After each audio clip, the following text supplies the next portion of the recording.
All right, here we go. How you going? Good. How are you? I'm all right. How have you been in self-isolation? Loving every second of it. I like it. It reminds me of when I lived in South Korea and it was too cold to go outside, so all you could do was stay inside and read. You were just way more productive. That's exactly the problem with Australia. It's the same thing that all government agencies are complaining about. The fact that as soon as people are at isolation, what do? Oh, it's a pretty nice day. I think I'll just go to the beach. That's the first thing you think of doing in Australia. Wasting time. So it's mad that it's like, if you go outside, you will die. I'm like, sweet. Time to read. But do you think it'll force people to actually be productive? It's forced me. I reckon I'm way more productive. But do you think you're in a position to be able to be productive? A lot of people who have lost their job or at least temporarily can't perform their job. I mean, how productive can they be? Well, they better get fucking productive, wouldn't they? Well, yeah, that's true. Like if, dude... What if they've had the one skill their whole life and now... I mean, you can... It's like, isn't it a bit like that learn to code argument? Telling coal miners to code. Yeah, I suppose it is. And now I see the merits in it. No, but honestly, if you are unemployed and you are forced to stay at home and you are poor, first off, welcome to the world of an artist. That was basically my life for years. But I will add to that, look, you have to make the best out of this situation. Make hay. Because even if you are poor, first of all, you should be getting the dole, which is about $750 a fortnight, I think it is now. It's like, God, what I wouldn't do for 750 clams about 4 years ago. But the other thing is, man, like... Were you ever on the dole? Yeah. Really? For ages. Not ages, probably about a year and a half or something like that. Was There's that when people you that were work you longer. studying or? No, I was out Okay. and You're just a nothing typical was coming. arts graduate. Too good for a job. But not too good for the dole. Too good to work at Macca's, were you? Yeah, that was pretty much it. Okay. I really had that mentality. And hey, it pays off. It usually doesn't, though. I think that if you do have that mentality, the way that you should be using... I think it's just the way that you look at the dole, right? Did you ever feel as though you were, did you ever feel bad that you were on the dole? Mooching. Yeah. Oh, yeah. But I saw it as just an extension of Oz study because the whole time I was studying, the whole time I was producing videos, I wasn't resting on my laurels and watching stoner movies and shit. Like, I was working harder than I work now. Okay. Way harder. Yeah. Because, again, it's that same thing that I was talking about, right? Everybody's always being like, channeling puts you below the poverty line. Yes, that is sad. But at the same time, it makes you literally hungry. That's sick. Because sometimes I'd just be having like one meal a day. Couldn't afford anything else. Okay. I think it's just like, if you are in a bad situation in life, that is the time when you should be looking for the opportunity in that situation. And so if you are fired and you're forced to stay at home, what do? You learn a new skill. You learn to code. But like something. Yeah. You don't just sit there and like, and that's the worst thing for you anyway, to just sit there and just like mope and think about how bad Yeah. your situation is and stuff like that. Distract your mind. I agree. I think people should definitely strive to be adaptable. I also would have a lot of empathy for people in this situation that might have to at least take a moment, a couple of weeks, to just sort of get their bearings and figure out what they're going to do. I don't think you need them. I don't think you need that long. Well, if you've worked in a particular industry for, say, 20, 30 years and then just suddenly you're redundant. Don't have a job, yeah. And you can't perform, and those skills are also redundant in this particular economy. I still think you should strive to be adaptable and learn the new skill and do what you need to do. But I would also have a lot of sympathy for some people that... It would be rough. Yeah, going through some tough times. Because if you're in your 50s, it would be really hard to start again. Yeah, that is actually a tragic idea. You know what else, though? A lot of those layoffs are things like what Qantas is going to do. You mark my words. They didn't need to get rid of, I don't know, 2/3 of their staff or whatever. What happened is, in the time that those contracts were signed, automation had made a lot of those jobs redundant, and it was just cheaper than trying to like wrangle them out of the contract. And so now they can just be like, oh god, yeah, we can't do it because no one's flying anymore and stuff like that. So they just laid off a bunch of people. They will hire back a lot of those people on worse condition contracts. That's what's happening, I think, to a lot of people who are being fired. Or their job was redundant and the corporation has realized this and they were just waiting for their contract to expire. So they're using the virus as an excuse to almost reduce their workforce and then move towards automation, which they otherwise wouldn't have been able to do because... Yeah, well there I would mean, have they been would certain eventually worker be able to rights do it that- anyway. Yeah. But there's would have been contracts protecting them and like, union collective bargaining contracts that would have been Wow, protecting them. that's bleak. That is what companies do. How do you know that for a fact, or is it just, Absolutely. are you speculating? No. I know for a fact. And you can see it a lot in the stock price. For instance, like, you know how the American stock market kind of just did this blip when they announced that like $15 trillion, I think, just like existed out of nowhere. It was the same thing they did in Australia, Yeah. but just on a grand scale because it's the US. There was a sort of short-term uptick in the stock market. Did you see that? Yeah. There were people that were tipped off on that. And there were people that just, they saw that like, yeah! And then it just went down again, but they knew when that was coming. And that's when they would have been selling their shares. So they bought before the injection, and then they would sell straight after it. Is that what you do if you're one of those? Yeah, I mean, dude, like insider Investor trading people. is illegal, but that doesn't mean people don't do it. Yeah. And it doesn't mean that the elite haven't found ways around it and like just have like legal ways of protecting themselves from doing insider trading. Like people would know. People would know who are around their version of the central bank. I can't remember what it's called, the Federal Reserve or whatever. There would be people that would know, okay, they're about to inject $15 trillion of liquidity into the economy. Like they would know that. That is a form of insider trading. And they would know that that is what's going to happen there. Like, How moral are you going to be in that situation? Even if you personally don't partake in the insider trading, you'll tip off a friend or something, surely. yeah, of course. There'll be some code that you can talk to with your mates. The Yeah, badger is going in. If you know these people, as if they're not gonna like, if you're friends with them or whatever, of course they're just gonna be like, oh yeah, we're gonna be doing this. And can you really count that as insider trading? Them just telling you what their day of work is? Yeah, and when we're talking about economies of scale with the share market, I mean, if you have that much capital to invest, if you have millions of dollars, and you know that there's going to be a 5% increase in the share market, you can make millions of dollars in a day. More, yeah. So that's what's happening now. I think that like really the entire corporate sector of the planet has realized like, okay, stock market is down. That means that there's just going to be a reorganization of money. But essentially what is happening is there's just like this big power share between companies trying to figure out how they can maximize profit. So a lot of that as well goes into protecting share price. So they're laying off staff so that they have more money to inject when the inevitable point comes when it like comes back. So a lot of this shit is just about expanding market dominance, which is... Wouldn't they also be laying off staff just because the sales are way down?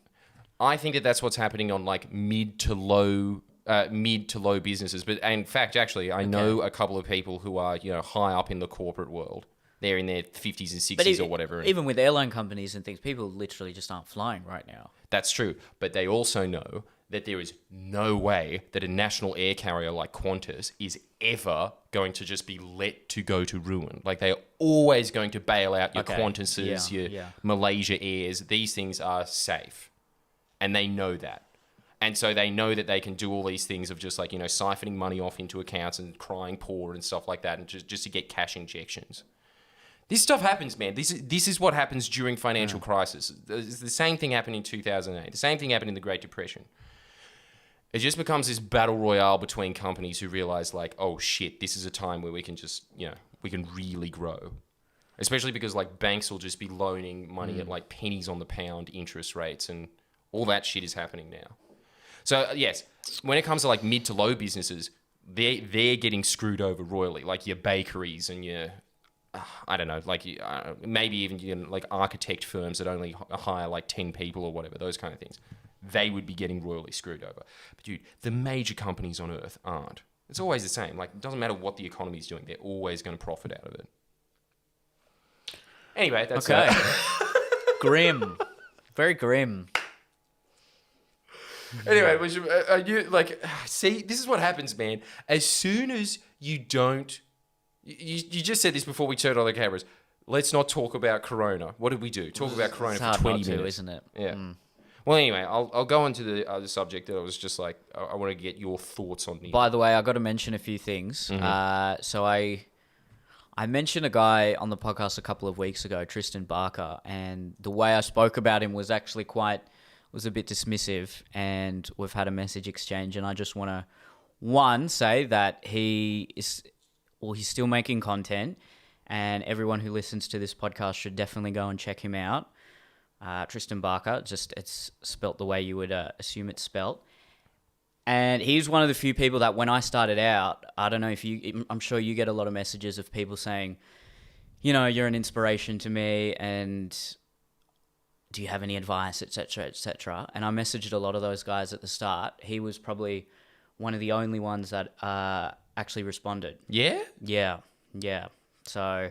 What a nice guy. Yeah, I do apologize. It wasn't anything intentional, but the way I spoke about him was a bit dismissive. And no, I have nothing but good words to say about him.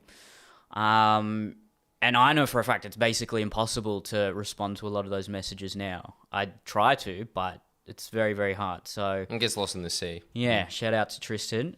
Follow him. Yeah, Tristan good on Barker, him. That's really nice of him. Tristan, and then Barker. Check him out. And I also got the way that Indians wipe their ass wrong. So you don't use your hand. No, you do, but you're meant to pour it from the front, not the back. I don't understand. I don't understand the physics of that front. either. Yeah, you're meant to pour it from the front and get it onto your fingers, and then use that to wipe your ass. I don't really understand the physics of it either, but that's what my mum told me. A Won't be weird doing that. conversation to have when you're 25 Yeah. and you're like, "Hey, mum, how do I wipe my bum?" And you know what else is amazing? That it was like you're more confused now about how to wipe your ass Oh yeah, afterwards. yeah. You basically need a degree in wiping your ass in India. It's a fine art. Yeah, it is. It seems Clearly it, right? it is, yeah. I got some toilet paper today. Actually, I was happy. I was Everyone set. loves that I was feeling. set on like learning the Indian way and sticking to that. But then they just stacked the shelves at Woolies while I was there, and I said, "No, I'm not going to not take this. You can't. It's on offer." No, I've that's gotta white take gold. it. Yeah. What'd you get? Or whatever. It was some cheap brand. I don't know. I think it was Quilton? Sorbent. I think. Yeah, Sorbens. I've seen that shit at Golo before. Look, Not in the before look, time. beggars can't be choosers here. I'm going to take whatever they have on offer. And I am vicariously happy for you as well. Every time I hear that story of I got toilet paper, I'm just like, wow, man. What a time to be alive. Isn't it amazing? I Such was a walking- hilarious dystopia. No, because I was walking through. They ran out. So then, when you're walking through with everyone coming, looking at the toilet paper you got, and I felt like You were doing had something gold naughty. or something. Yeah. I felt, someone's going to bash me for this. I genuinely felt that way. So you had fear. Yeah. Yeah, I thought so. I just wanted to get to my car as quickly as possible, get it in. No, but I mean, But how many rolls? It was a lot. It was 20. Damn, you're set, No, son. I didn't even want that many. If there was an option to take, I don't need that many. But look, if there was an old person there that was like, "Oh, I missed out," I would give them half. But there wasn't, so I just took it. So you saw them packing it up, and did other people rush to it as well? Like, did you There pick wasn't up a the huge pace rush to get there? No, I didn't really. I saw that they were stacking the shelves, and at first I just assumed, there's going to be a huge bull rush for this. I'm not even going to go because I was still set. I'm going to do it the Indian way. Yeah. But then there were a few left. I waited Was there? about half a minute, and then I was actually in the process of the checkout guy was putting my groceries in my bags, and I said, "Hey, do you mind if I go and get one?" And then even the lady That's my behind boy. me said, "Yeah, I understand. Go, just go. Go do what you got to do." I love that this is what brings people together now. It's the Olympics and the great toilet paper shortage of 2020. It's because incredible, when the isn't fuck it? do you ever talk to the person behind you in Coles or like share a smile? I know. What a way to develop a community spirit. It is weird. And you know what else is weird as well? The fact that she didn't hear the tip and kind of just put her trolley in front of you to get it. I thought that everybody would just She be had more... some. She already had She was some. in. She was behind me, and then I said, "Oh, do you want to?" I'm just because then she would have had to wait till I went and got it before she could get her groceries checked out. But look, no one's in a rush now. What do you got? What do you have to rush to? Your 30-minute hairdresser appointment? Maybe. Yeah, that's it. That could be a That rush. is your only appointment now. Yeah. You live the same life as that guy from About a Boy. Incredible. Dude, it is weird. But I like it though. Like, I do like the fact that everything's slowed down. Everything's forced to just go into this slow motion. Dude, the city does not seem fast paced anymore. It doesn't matter if I'm driving to your house during the day or at night now. Like, there's no such thing as peak hour anymore. That's dope. Yeah. I'm also fearful for the job losses, and then just the mental anguish that's going to come with that. I feel like alcoholism's gonna spike because people are at home not doing anything, and it's Australia. What are they gonna do? They're just gonna drink. Yeah. You know, I've been drinking more because I'm just like, well, what do you do? So usually have you been getting day drunk? No, I haven't been getting drunk, but I don't usually drink that much. But at the end of the day, I'll be like, yeah, why not? I'll have a beer or two. Well, dude, you've answered your own question. Why not? Yeah. There isn't no reason. Which is what probably the average Aussie would have done while they were working and being productive. Yeah, so whereas now now they're they're getting plastered. getting absolutely fuck-eyed. Go. I mean, look, it's great, man. Like, the traffic is great. Don't get me wrong. This is really good. Yeah, obviously there's like pluses and minuses. The suicide, I think we could put in the minuses category. But as you point Depends out, who kills you can them. go through the cost. Yeah, true. That's as well. Yeah, there's a lot of arseholes out there. Ooh. We're all thinking it. Yeah. A lot of people are just going to be like, I was thinking it, but still, shame on you for saying it. Probably. Whatever, man. Why not? Yeah, you don't own Fire us. You can't. Yeah, I know. Cancel us. Anyway, let's get... like you said, we didn't want to talk about coronavirus, but we did. Got it out of the way. What do you want to talk about, Jordan? Dude. I don't even know how to phrase this, but let's start here. Have you ever caught yourself thinking? Well, define thinking in this context. All right. So I was just in bed 3 or 4 nights before, and for no reason, I was just like pissed off. And I don't know why. I was just in bed and I was just thinking angry thoughts. And then I noticed that I was thinking angry thoughts and that my head hurt and that it was like a really throbbing feeling, particularly around the temples. I noticed that.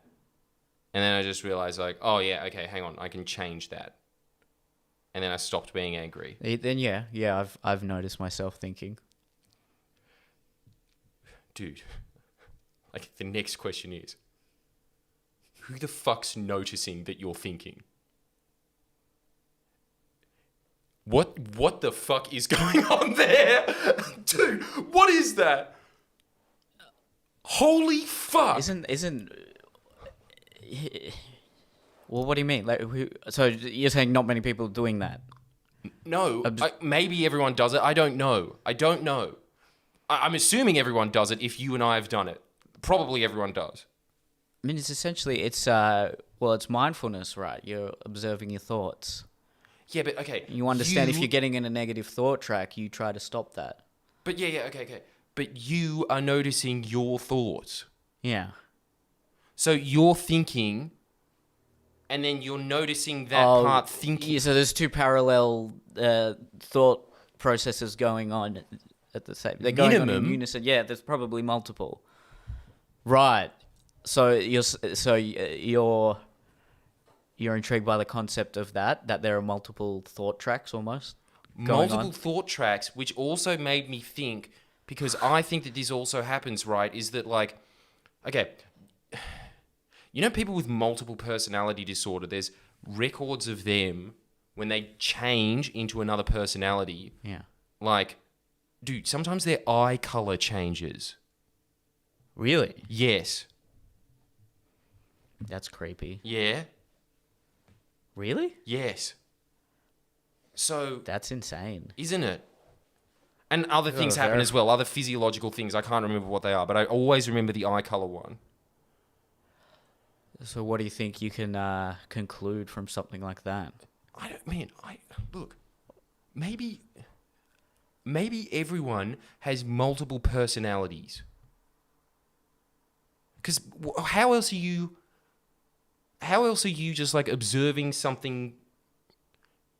Dude, it's a weird thing, right? Like your brain is supposed to be the thing that's thinking, but then it stops and then it's thinking about you thinking. Yeah. Sometimes. And I think that's actually quite rarely. I think most of the time you're just on this loop track of whatever's being dumped into your head and you're just thinking that. But in these rare instances, it's probably very multi-layered as well. What do you mean? It's not just that secondary thought. There's probably layers and layers of thought. And your subconscious is probably going through some process as well as your conscious mind. Yeah. So, like you said, I don't think it's just you're observing that you're thinking. You're probably aware of those two thought tracks. There's probably multiple thought tracks that are going on. I'm just speculating here, but I assume there would be. Yeah. And so do you think... I'm assuming that. So every thought track is a different personality? Maybe. I just don't understand how somebody can change personality and it's not just this kind of illusion in their head. They're making physiological changes in their body. Other things that happen, for instance, is that some of their personalities will have faster heartbeats and other ones will have slower heartbeats consistently. But that also just goes Whoa. in... Well, yeah, like, because... I think that just like you can explain that through the placebo thing, right? That if you just give somebody depressants and tell them that it's stimulants, they're just going to act their body will be given a stimulant, but they will act like they've been given a depressant. The eye color is the crazy one though, because Isn't that I would have always thought is just made up by your genetics. But apparently not. That's... So, at the very least, like something... So... Your mind must be, as you say, is having like multiple things happening in it at once. And I think that like, dude, just the fact, because I don't know, I was just thinking about it when I was just like angry in bed and then wasn't angry in bed. And I did feel like there was two different Jordans in that moment. And I could be wrong. And maybe it is just the thing of just like, yeah, you were like angry at one point and that just like kind of gives you a head or whatever. And then the other one, like there's not. But I mean, look, when you're in different situations, right? Yeah. You're behaving differently. Like if you're talking to your grandma, you're not talking to her like you're talking to me. That's true, no. I'll only be talking to her through the phone for the next couple of weeks. Yeah, of course. Well, yeah, good.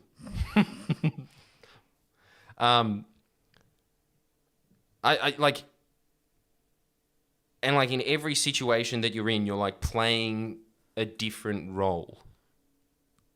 Every social interaction that you're in.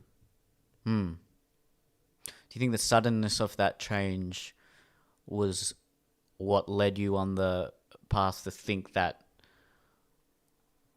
well, the difference is so vast that what could it be other than a different personality? It wasn't just like, I don't think it was that different that I would just be like, yeah, it has to be a different personality. But it was just this thing of, I was thinking one way entirely.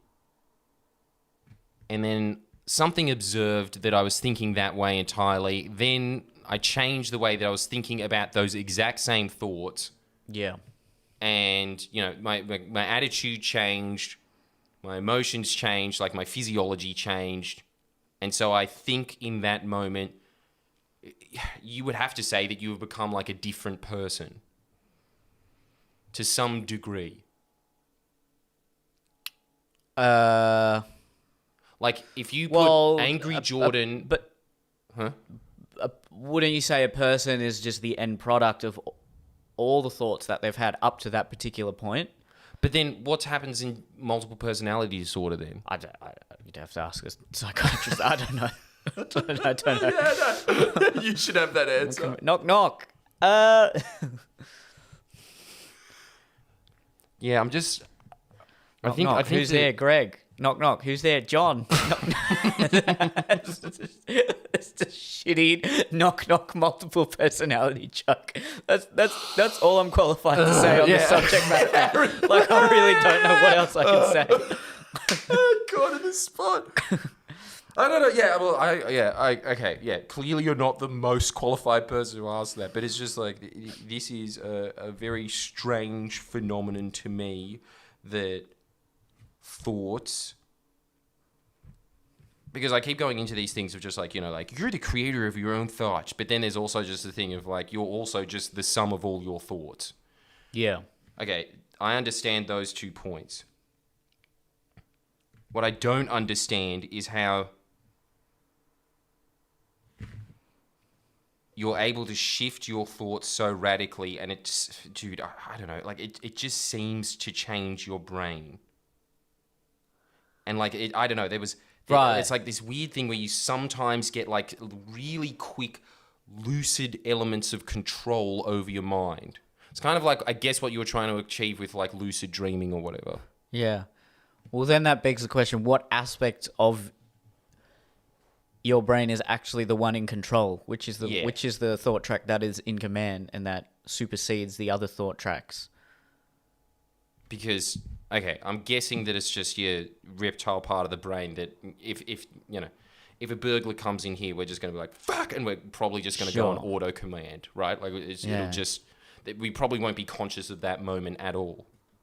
Yeah, well, that's an interesting way you could break it down. There's a constant reptile part of the brain that's always doing its thing, but we at least like to think that we're in control of that to some degree. Yeah, I mean, I'm willing to cede a lot of power over my mind from what I've read to just like, like I am at that point where I just believe, like, I used to just not want to believe that Sam Harris book about free will, but you kind of just come to the conclusion that, yeah, that's probably the case. But I still don't think it explains this point of just like these moments. It's that kind of like hippie point that you talk about in meditation, right? Where there just seems to be like an observer of the mind. And I think that that's what I'm kind of more spooked by at this point, is that there's something observing you thinking. Or like a clearer version of you. That is, never actually... There are so many layers of thought, even just in thinking about that. Yeah. And you can't grasp it. That's the worst thing. Sorry, just it's almost a lot like of these times when you're observing your thoughts, those thoughts are when the brain is an entity in itself and it's not connected to you. And then when you can observe, then you understand that a lot of those thoughts are just products of what you've taken in and the environment that you're in. And the observer is actually you. That sounded dumb, but I don't know. No, do you get what I mean? Yeah. I get it. Sorry, what were you going to say? No, I think that means that that's the case then. Because then you're just running a bunch of behaviors. And there's something capable of just going... That's what I'm saying when I'm talking about different personalities in your brain at once. Sure. There's a different set of behavior. Okay, this is the best way to put it. It's a different set of behaviors, and I think that that's what happens when somebody has split personality disorder, right? They're just able to switch in and out of, or maybe they don't have any control over it or whatever, but they can switch in and out of a different set of behaviors. And I think that everybody actually really probably just has... Look, I'm not going to say that thing because I hate those kind of things of just being like, everybody's a bit gay or like, everybody's a bit autistic or something like that. I just like, I don't think that that's true. Say it. What? Which one? That everyone's a bit gay. No, dude, because it's just so... Dude, I don't think it's true. Like, I've never, ever found the idea of two guys having sex remotely hot. Like, I just don't think it's there. And I swear there must be gay people that are just like, nah. And I know gay people that have had sex with women before, but I know other ones that are just like, that's gross. And yeah, there's probably people that do, but like, I don't think that that's actually true. But like, without saying, you know, everybody's on the spectrum or whatever, right? It seems that it must be just like a less... I am just saying it, I guess. I am just fucking saying that. I'm saying that I think everybody is kind of just has multiple personality disorder, because when you're talking to your grandma or when you're talking to your school friend or whatever, Yeah. you're a different person. You are. Like, the way that your brain is thinking, the way that you are responding on autopilot, the questions that you'll be asking them, like your body posture, everything about your personality would be different in that situation. When you're as opposed to when you're talking about your grandma, when I'm imagining you're like more formal and probably like more infantile or whatever. Like, every time my grandma picks up, my voice goes up like 3 octaves. I'm like, "Hi, grandma." Like, even today. Yeah. I'm a 30-year-old man. But you're still just like... Is that a different personality, or is it just a different behavior that you try? What's the difference? What's the difference between a set of behaviors and a personality? That's a good point. When people have multiple personality disorders, do they have a different memory for each personality? I don't know. I've never even looked into people with multiple personality disorders. And if you are one of those people, it'd be very interesting if you put yourself in the comments and just exposed yourself and all your warts. To me, I would think that a personality is similar to just your mind at that moment. So it's just a product of all the sum of all your thoughts that you've had throughout your lifetime, and then you can go off in different behaviors with that particular personality. But but then if you have a completely separate personality to that, rather than just different behaviors, then you're a product of a different sum of thoughts. What? So that's why I'm asking the question: would people who have multiple personalities, would they have different memories for each of those personalities? They have different memories. Okay, well, they have different memories of each personalities.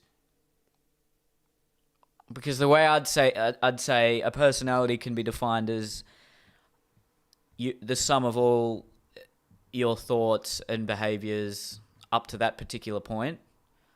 Mm. So then, if I'm just behaving slightly differently with my grandma, I wouldn't define that as a different personality, because I've still got that same sum of all my thoughts throughout my lifetime. But if I was behaving with my grandma with a different set of memories and thoughts, then that's how I'd define it, as a different personality. But you are. Like, when you're talking to your grandma, like, different memories and different thoughts are firing off. But they're not the things that you're thinking about when you're with your friend. Okay, different ones are firing off, but I've still got that same library. Same library. Okay. All right, so personality is the books, behaviors are the books, library is the personality. Yeah, you could, yeah. Okay. That's how I'd personally see it, but I don't know if that's the textbook psychological definition at all. Neither do I, but it's like, let's just run with that. Sure. Because that seems about right. Yeah. Or you could at least, like, you know, if you, like, the thing that I'm talking about, it seems like, yeah, you could be saying that that's the case. And surely there'd be some people who are just the one person, no matter who they interact with. I don't know if that's true. I think there's probably people that are more centered than other people, and there's people that kind of, like, you know, mirror off their environment more than there's other people that are kind of that don't do that. Yeah, fair. But yeah, I'll say it every time.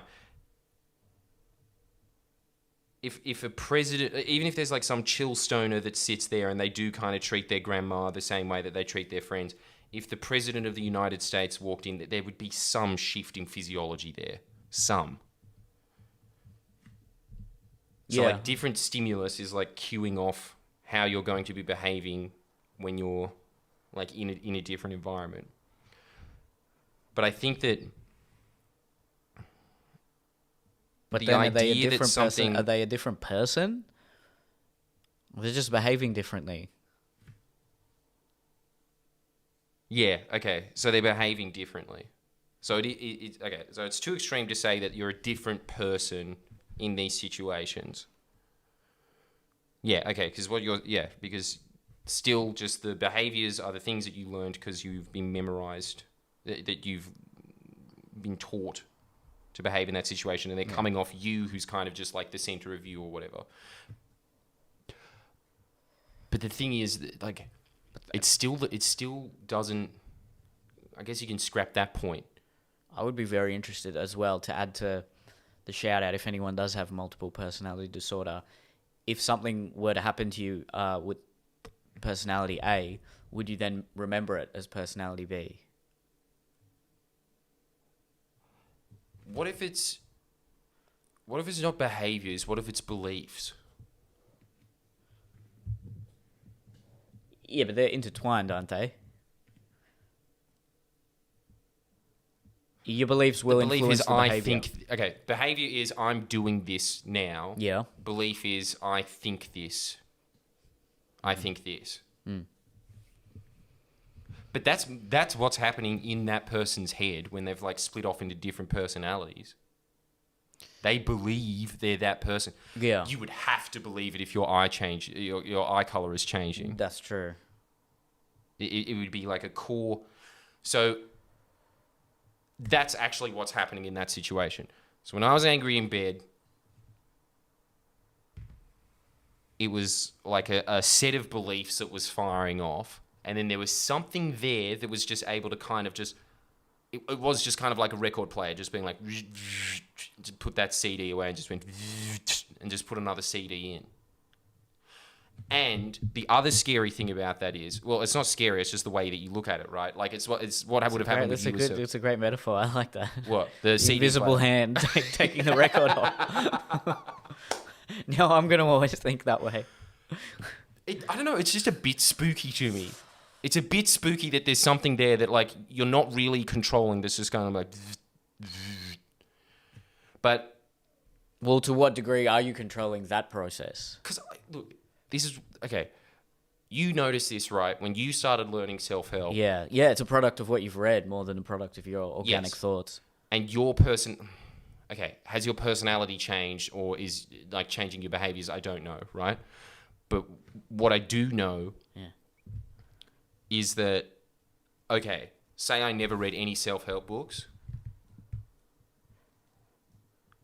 Maybe I wouldn't have even been lucid enough to notice that my brain had changed without my control. Oh. And the other thing is, as we're talking about with that like CD, I don't know, jukebox. I know I definitely wouldn't have What?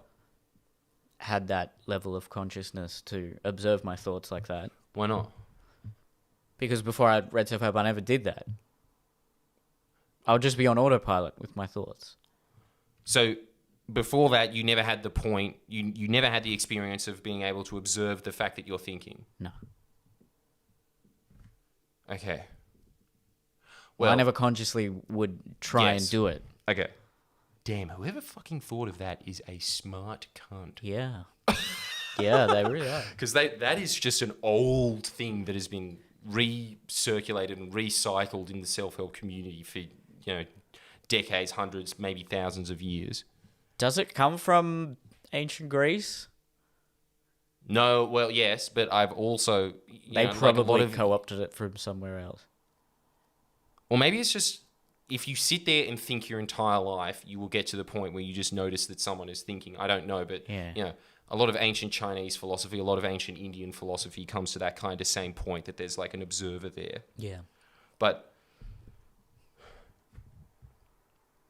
the fact that I changed the CD from angry to excited was definitely a product of reading self-help. Mm-hmm. Because otherwise, even if I did observe that or whatever,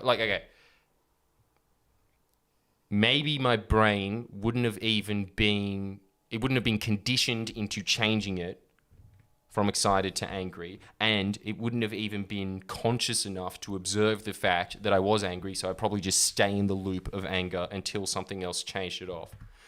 Shit.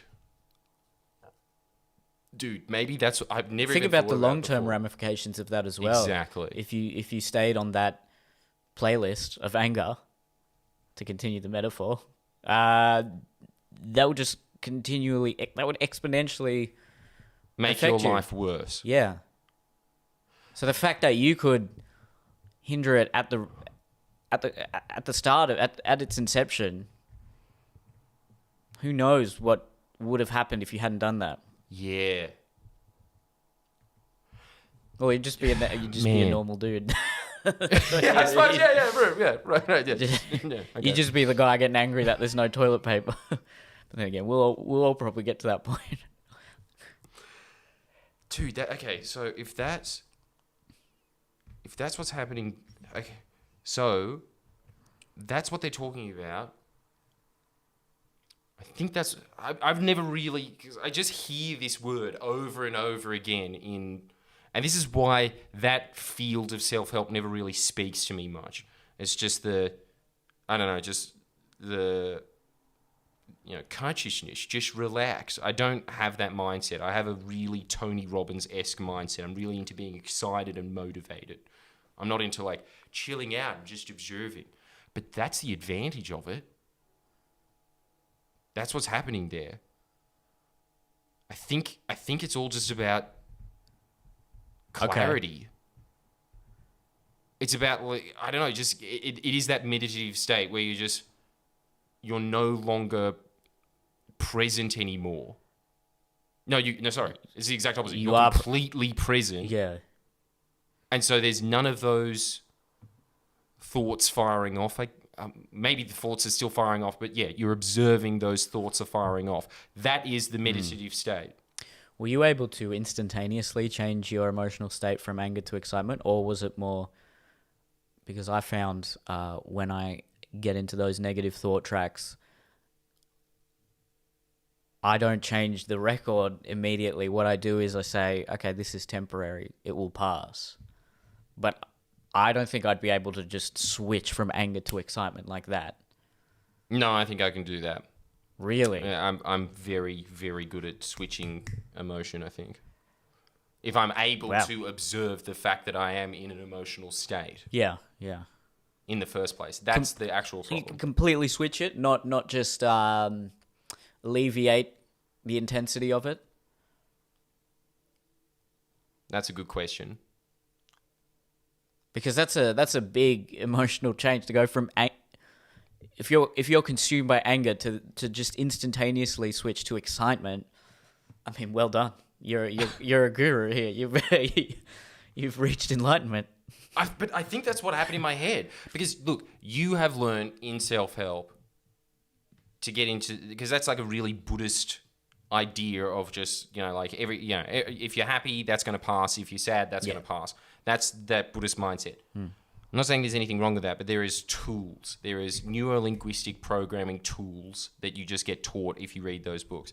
For example, if you just say the word excitement, you can... I just did it then just to pause. If you say the word excitement, you can feel your physiology sort of changing just by the suggestion of excitement. But if you add something like... These are subtle changes. It's not a complete change of your entire emotional state. Especially if you were already contending with the antithesis to excitement, which would be despair. It wouldn't really be anger, but... Well, okay, when I'm saying I was angry, I wasn't enraged to the point of blind murder. If I was in that state, that'd be a different case, right? Okay. But, I was just sitting there just being like, fucking all this bullshit. What were you angry about? Oh, just bullshit at work, basically. Just like all this... Well, that's because that's all I ever think about. It's just like, all this backlog of shit that I needed to do. And it was just pissing me off and being like, just why do I have to fucking do that? That shit. Okay. Yeah. And... Yeah, but that's the whole thing, right? It's just like, okay, say that you're a little more milder than that. You can pretty much change how you're feeling by just asking simple questions like, what am I happy about? What am I grateful about? And that will just start your brain thinking about that. Oh, well then, that's not instantaneous though. That's still a process. Okay, yeah. But I think from what you're suggesting, at least anyway, how long do you think that it takes you to get there? Because like to me, it feels like it's just like a few seconds, maybe 30 seconds. It's hard to say. I wouldn't be able to compare like the extent of anger you were in at that particular moment and things like That's that. true, that's But true. it sounds like I wouldn't be able to do it that quickly. Yeah, I think Buddhism is kind of just like a thing that helps you throughout the day-to-days of your life and kind of puts you in a cosmic perspective of... I think it's more for things that are like really bad. As in, you like Buddhism would be very comforting, for instance, if you found out you had cancer or something like that. I think for just instantly changing yourself. So, for instance, if you're just going up on to do a stand-up set or something like that, if you just ask yourself, why am I excited? Or you just think about excitement before you go up on stage. Oh, definitely. You're excited. Yeah. Yeah. Okay. Well, yeah, then no, you're once you doing do, it then. Yeah. Yes. Still, I wouldn't. It'll be incremental sort of changes. It's not like I can go immediately, especially if I'm feeling pretty low at the time. I'll feel slightly less low. I wouldn't immediately just switch into some bubbly excitement machine. That's true. You can add things to it though, of just making You can your get. physiology, I'm sure I making could get it better changing, at it. and Yeah. there's a bunch. There's a wide array of tools there. But then going back to the personality question. So do you think that's angry Jordan to content Jordan? They're different personalities. well, I was saying that you're saying that they're like different. They're different behaviors. Well, look, I guess Look, if we're saying then you just have to say how do we define personality? Exactly. So like whatever the word is for that. Yeah. What I'm saying, at the end of the day, it doesn't matter what the correct word for it is. The result is the same. Okay. Well, then no, I know what you mean. Then and then I'd agree. And the result is the same, which means that shit. I If suppose. you're really, really conscious, that's why people are always saying that, I don't know, Eckhart Tolle got me off heroin.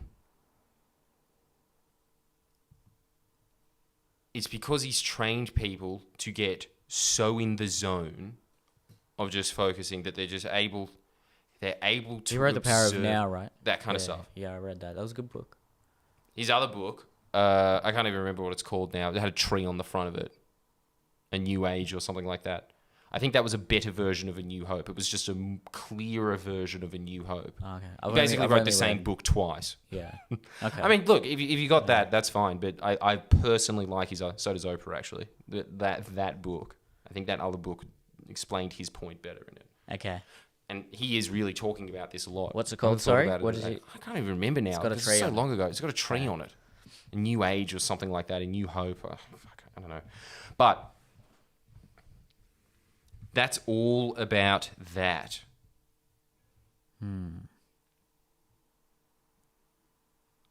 So there's something in your brain that is able to...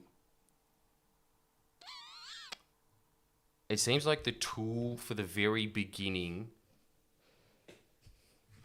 It's the clean slate. That's what it is. It's a clean slate. It's like getting a new canvas. It's just like a bunch of things has just been painted on one canvas and basically just getting present or whatever and just being in that clear mindset.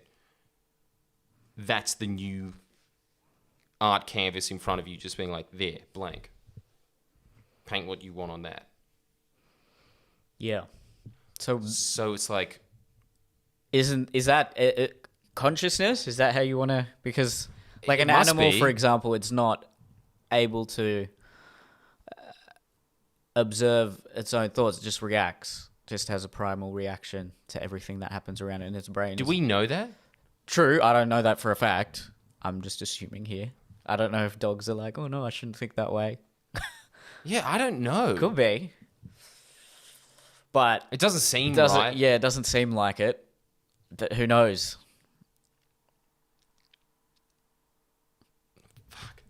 Sorry, I don't So- know. Like I knew that this this subject would have like a lot of pauses and stuff in it, but it's fine. It's a very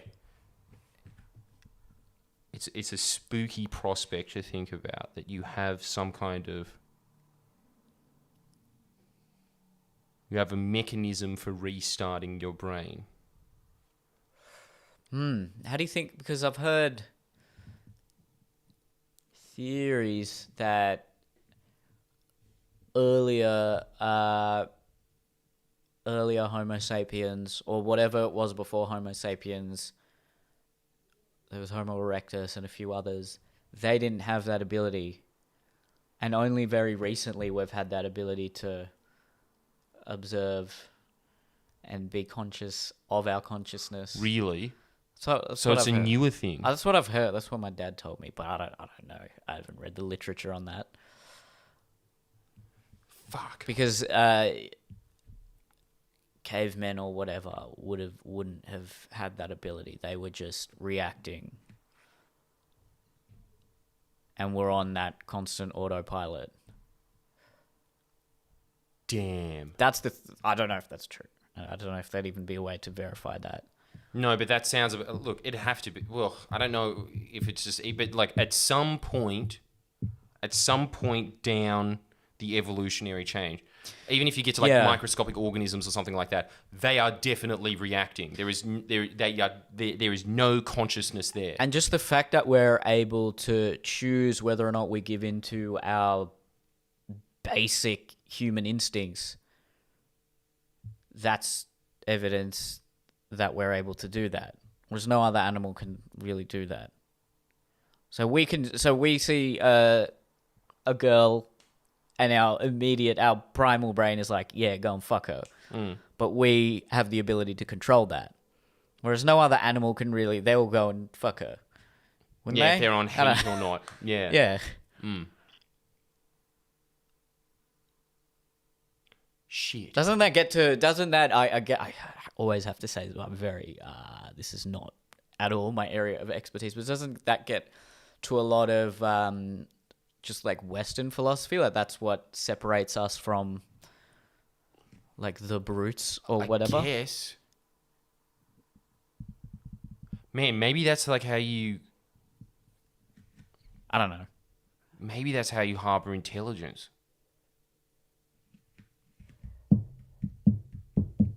Fuck, maybe the more conscious you are...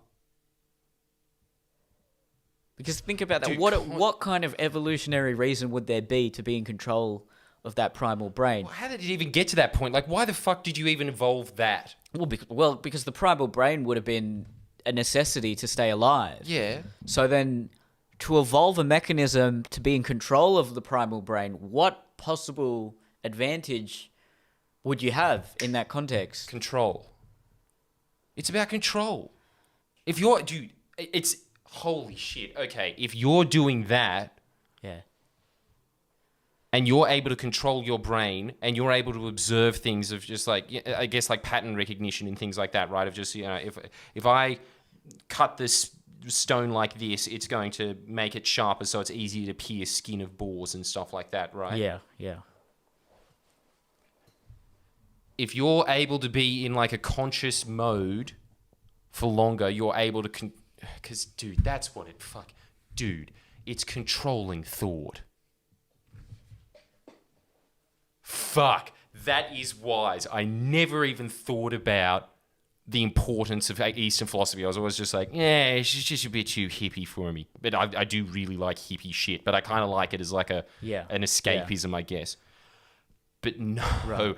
If it's able to do that, that's the closest thing to getting out of that free will loop, man. Yeah. That's powerful. Then I was just, when you were talking just then with the anecdote of the caveman, with the fact that our ancestors had the ability to even just comprehend the idea of picking up a rock and fashioning it into some sort of tool, that would have gone against their immediate instinct, wouldn't it have? Because, why wouldn't it? Because no one else was doing it. Yeah, I mean there are other animals out there that do use they'll Yeah, like primates. Monkey will pick up a stick or something, and Yeah.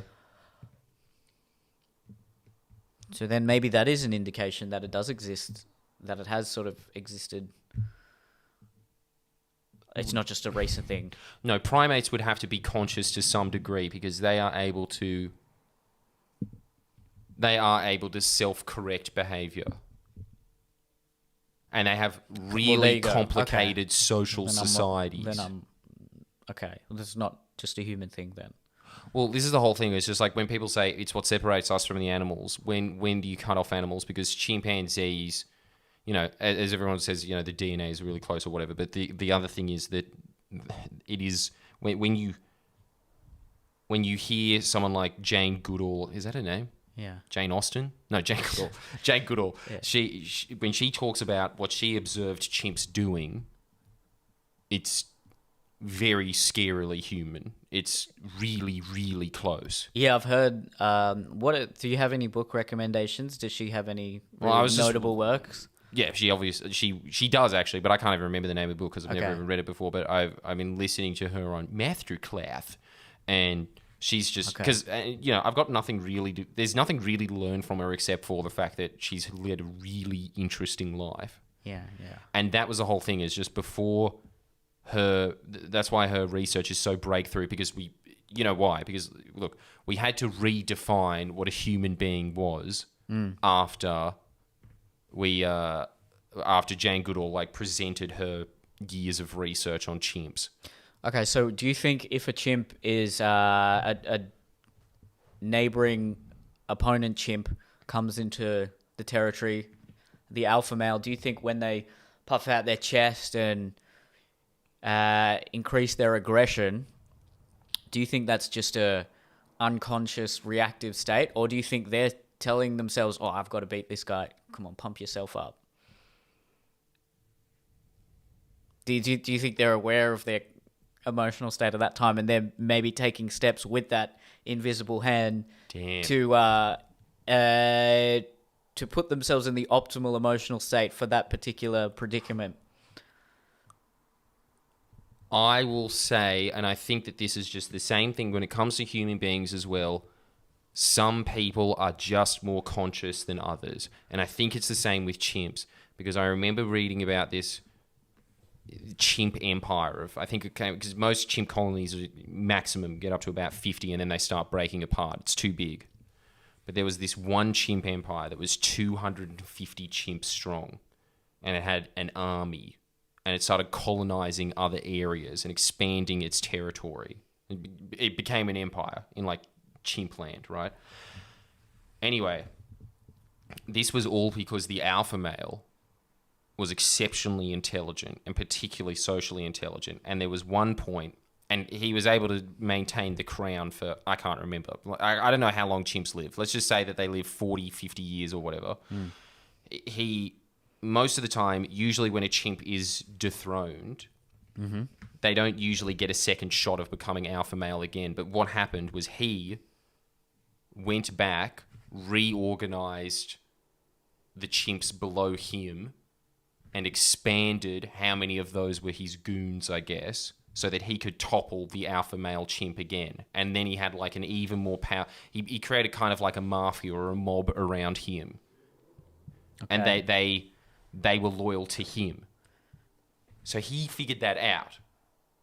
Yeah. There would have to be some level of consciousness there. Because he's learned from his mistakes.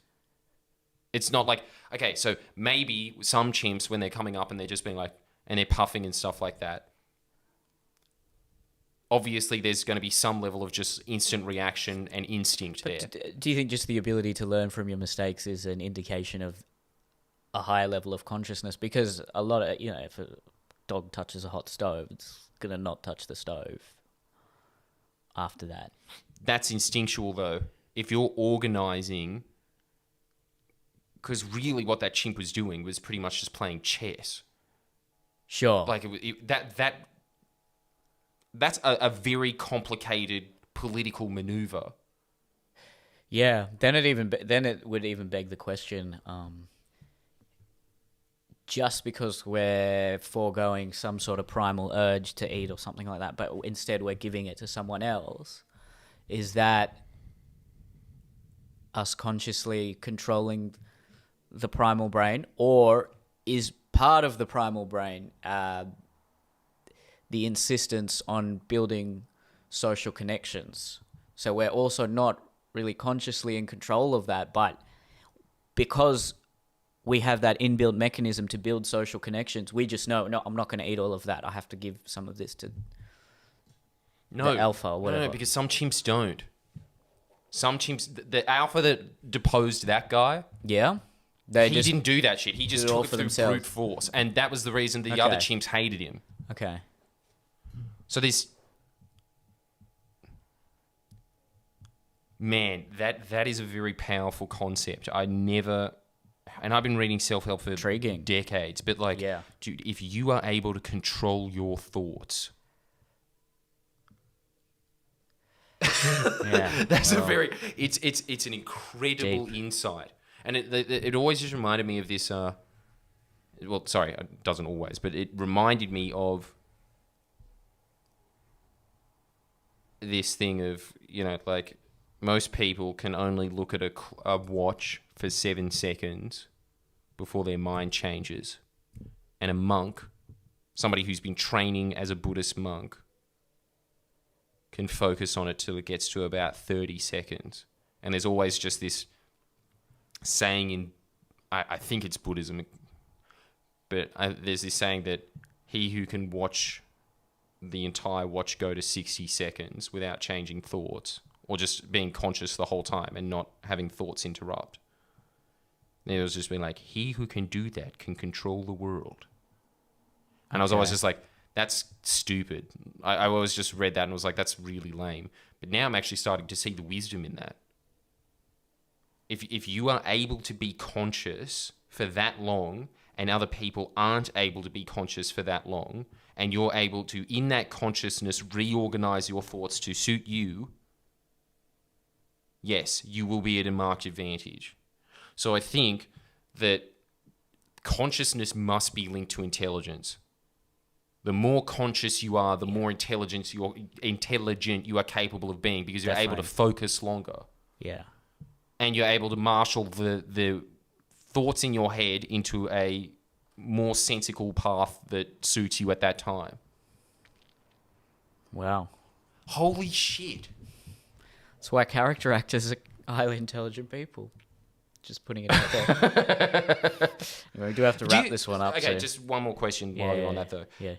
I don't know that many character actors or actors. Well, I would define us as character actors. Okay, but outside of us, do you know any others? A lot of the... I would define some of the other internet guys as they specialize in portraying different characters. Okay, all right.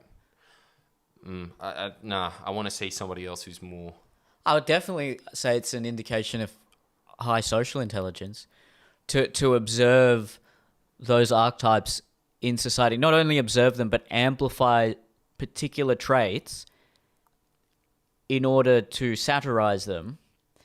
That takes a high level of social intelligence, because you're not just an impersonator if you're a character actor. You have the skill of impersonating, but you also have there's like an inbuilt satire in your portrayal of that character. You're amplifying the flaws of the character.